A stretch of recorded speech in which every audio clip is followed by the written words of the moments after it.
Hi, my name's Beth Boyd, and I will be presenting my Active Learning Strategies video assignment. The topic today is food allergy awareness for teachers. About 5.6 million children in the US are impacted by food allergies regularly. Students are in the classroom setting with their teachers for most of the days, making teachers one of the first people to be able to respond quickly to a student, as it could take a few minutes for a nurse to arrive on scene. The learner characteristics for this course will be 4th through 6th grade teachers, all who have opted to attend the course. Most of these teachers will have a master's degree and 5 or more years of teaching experience at the elementary level. The cognitive domain is the first domain that this session would address. You can see the learning objectives listed here. It's important that we start at the cognitive learning level for these teachers, since most of them will have no knowledge or deep understanding about food allergies, prevention, and EpiPen administration. These objectives would be met through lecture and through algorithms. We will have to, for the purpose of this video demonstration, pretend that all of this has happened for these cognitive learning objectives, since we're focusing on just one objective. So we're going to focus on the domain 2 psychomotor objective. And this area is good for dexterity and gaining valuable skills for administering an EpiPen. Again, many of these teachers will never have administered an EpiPen or probably even handled an EpiPen demonstration device. Since the COVID-19 pandemic, food consumption in school is occurring outside of the cafeteria and in the classroom setting, which means there is an increased chance for students to be exposed to their allergen, including cross-contamination and inhalation, which puts teachers to be in a position to be the first to respond and recognize the symptoms of anaphylaxis. The psychomotor domain focuses on those skills, the physical skills that they would need to be able to administer epinephrine properly and through school protocol. So here we have our domain 2 psychomotor learning objectives. We will just be focusing on objective 2, which is participants will properly manipulate an EpiPen during an EpiPen administration demonstration, where they must locate the appropriate administration site, remove the blue cap, and properly hold the EpiPen while administering it. The objective word for this is manipulate, which is near the start of Bloom's psychomotor domain. And that's important we start there because, again, the teachers have not had experience giving this before. This objective is measured as by lines A, B, and C. So the psychomotor learning strategy, we're going to actually use 2. Problem-based learning, which falls under the metacognitive knowledge learning strategy and uses clinical or professional problems to focus on learning skills. And we're also going to utilize communication skills lab, which promotes communication, responsibility, and leadership among teams or groups.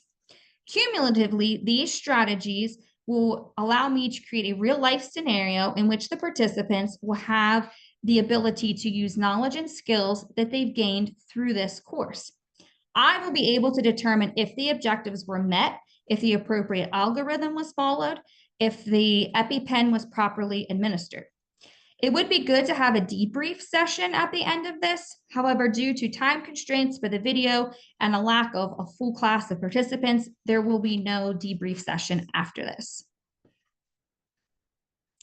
So this psychomotor domain objective for the participants with little to no experience is important again, and we are starting at an introductory level, which is imitation and manipulation, in order to promote rudimentary but critical decision-making skills. Poloni et al. Did a 2020 study that found that multiple disciplinary training promotes teacher confidence and skills in administering life-saving medications such as epinephrine. Having participants engage in a real-life training response scenario in which epinephrine is administered allow them to practice their decision-making skills and medication administration technique. So let's put this learning application strategy to the test. So our role play scenario is as follows. Mr. Smith's class returned from lunch about 15 minutes ago. and the students are actively engaged in learning about science.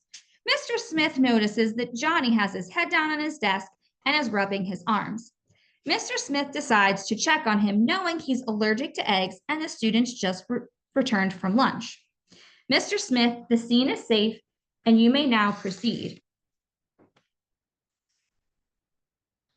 Johnny, I noticed you have your head down, rubbing your arms, and it looks like you have hives. Are you itchy?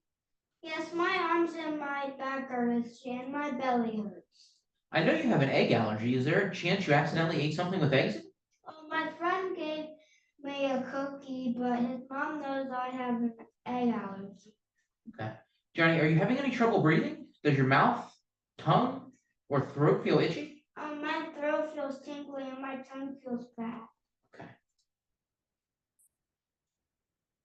Hi, Nurse Jones. This is Mr. Smith in room 302. I see that Johnny has an egg allergy and self-carries his EpiPen. His belly doesn't feel well, he has hives on his arms, his throat feels tingly, and his tongue feels fat. I believe he is showing symptoms of anaphylaxis, and his action plan says he needs EpiPen and antihistamine. Yes, Mr. Smith, please give Johnny his EpiPen. I'm on my way with antihistamine, and I will have the principal call 911. Okay. Johnny, Nurse Jones and I think you have a life-threatening reaction and you need your EpiPen. I see that your EpiPen is right here with you, and I'm going to go ahead and help you administer this. We're going to take good care of it.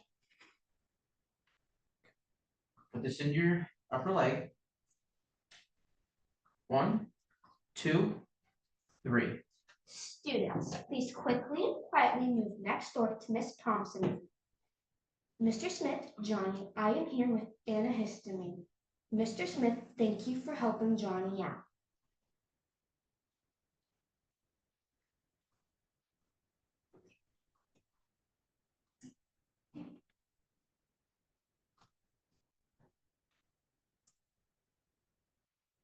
So as we can see, there were learning objectives that we can measure. If we go down through them, was the nurse called and was the student's action plan and self-carry status evaluated? It was. The nurse was called and the teacher followed the appropriate instructions. The EpiPen was held orange to sky or blue to sky, orange to thigh, and the cap was removed. The EpiPen was given in the thigh and held in place for 3 to 5 seconds, followed by a site massage. The nurse indicated that the administrator would call 911, so 911 was activated. The nurse helped with classroom evacuation, and the student was never left alone. So we can see that this particular teacher did meet the learning objectives in a measurable way. A special thank you to my family for helping out with this project. Since it is the summertime, I was unable to have any of my school colleagues help me out with this learning scenario.